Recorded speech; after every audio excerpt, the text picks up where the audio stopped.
Pendant très longtemps, j'ai pensé qu'il était bon de combattre pour la vérité, de se battre pour la vérité. Je me suis battu pour la vérité,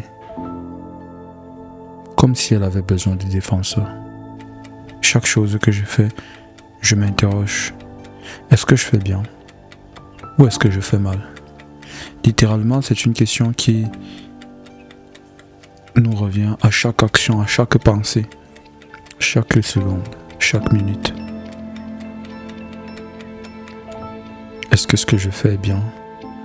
Ou est-ce que c'est mal? J'ai l'impression que mon cerveau a été lobotomisé.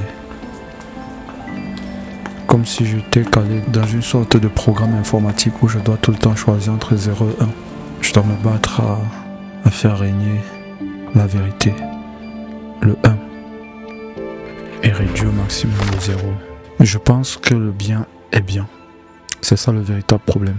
Parce que je me dis, si je fais du bien, alors je suis une bonne personne. Pourtant, il existe beaucoup de bonnes personnes qui sont des mauvaises personnes.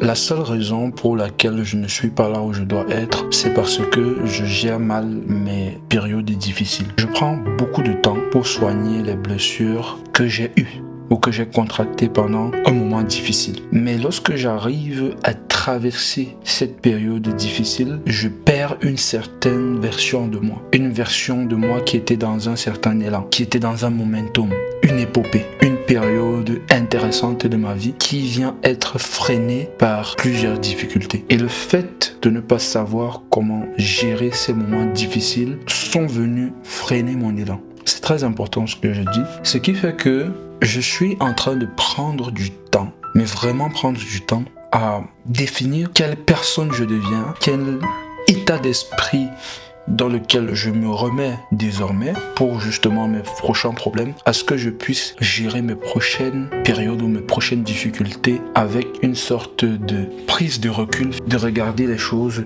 comme un Dieu finalement qui regarde tous les problèmes, qui a toutes les cartes, etc. Et qui prend quand même du recul en se disant c'est physique, c'est matériel. Je reste le maître de la situation. Je reste confiant. J'ai les choses en main. Je peux faire suivre les événements dans le sens que je veux finalement, mais aussi ne pas prendre la vie trop au sérieux. Alors pourquoi devoir choisir l'un ou l'autre? Et si je réfléchissais un peu plus que ça? Et si le bien était mal? Le mal finirait par être bien. Et si c'est plutôt le mal qui était bien? Est-ce que le bien serait mal? Cette voix à l'intérieur de ma tête qui me met à chaque fois face à ce dilemme du bien et du mal, qui me pousse à choisir soit l'un soit l'autre. Le libre arbitre, la voix intérieure. Certains diront le juge par excellence, pour d'autres Dieu qui est à l'intérieur de nous. Mais pourquoi Dieu serait-il bien? Si Dieu a créé le mal, ne serait-il pas mal de créer le mal? Du coup, je me demande, est-ce que cette voix intérieure, je peux réellement lui faire confiance? Parce qu'elle jaillit comme ma pensée. Et en vérité, je ne commande pas mes pensées. La pensée vient quand elle veut. Je ne peux donc pas faire confiance ni me soucier de quelque chose que je ne peux contrôler. Sauf que si je ne peux pas contrôler ma pensée, ça veut dire que je ne peux pas me contrôler moi-même. Alors pourquoi est-ce que je pense que je suis et que je suis forcément un homme bien?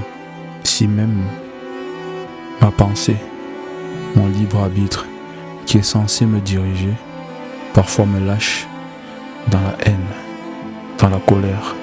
Alors peut-être je ne suis ni un homme bien, ni un homme mal, quoique je veuille me convaincre de l'un ou l'autre.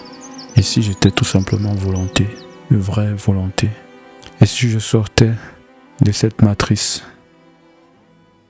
aux milliards de combinaisons binaires? Et si je n'étais que volonté?